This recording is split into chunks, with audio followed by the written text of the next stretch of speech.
The last lifeboat is lowering. 400 people still on deck. 15 minutes until the ship sinks. They all know there's no escape.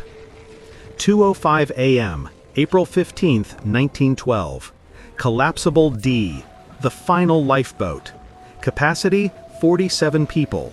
It leaves half empty. No more time. The ship is going down too fast. 15 minutes. That's all that's left. Between the last lifeboat rowing away and the moment Titanic disappears forever. Here's what most people don't understand. This wasn't bad luck. This wasn't fate. This was a choice. A decision made long before the ship ever hit the iceberg. The Titanic carried 20 lifeboats, 20, for 2,240 people on board. Do the math. Even if every single lifeboat left completely full, which they didn't, there was only room for 1,178 people. Over 1,000 passengers were always going to die. The numbers guaranteed it. But here's the part that makes it even worse.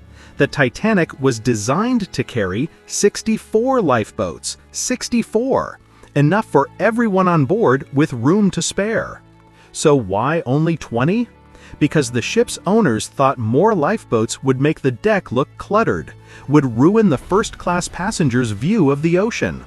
Aesthetics over safety. 2:15 a.m., 10 minutes after the last lifeboat. The ship's bow is completely underwater now. The stern is rising into the air. Families are saying goodbye. Officers are still trying to maintain order. Women and children first, they shout, but there are no more boats. The policy means nothing now. 400 men stand at the rails. Businessmen, engineers, crew members. They watch the lifeboats rowing away into the darkness.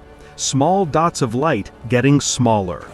Some of them had the chance to fight for a spot, push their way onto a boat. But they didn't. They followed the rules. Women and children first. They stepped back. And that decision cost them everything. The ship's band is still playing. 8 musicians who know they're going to die, playing hymns to keep people calm. They'll play until the very end. From the lifeboats, survivors watch in horror. The Titanic's lights are still blazing. The stern is rising higher and higher out of the water. People are visible on deck, tiny figures clinging to railings. 2:18 a.m. The ship is nearly vertical now. People are losing their grip, sliding down the deck, falling into the ocean. The water is 28 degrees. Death comes in minutes. 2:20 a.m. The Titanic's hull can't take the stress anymore. It breaks in half. The sound is described by survivors as like thunder, like the world ending.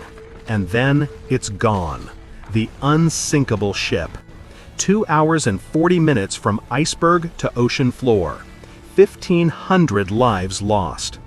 But here's what haunts the survivors for the rest of their lives. Those 400 people on deck at 2:05 a.m., they didn't have to die. If the Titanic had carried the lifeboats it was designed for, everyone would have survived. Every single person. The capacity was there. The technology existed. The only thing missing was the decision to use it. One choice. Made in a boardroom years before the voyage. Made by people who never set foot on the ship. Made because lifeboats ruined the view. The Titanic sits 2 miles down now, in the darkness, surrounded by the debris of that night. Shoes, suitcases, the belongings of people who never made it home. 400 people watched the last lifeboat row away. 15 minutes later, they were gone. Not because rescue was impossible, but because someone decided their view of the ocean was more important than their lives. That's why they had no chance of survival. The decision was made long before the iceberg. They just didn't know it yet.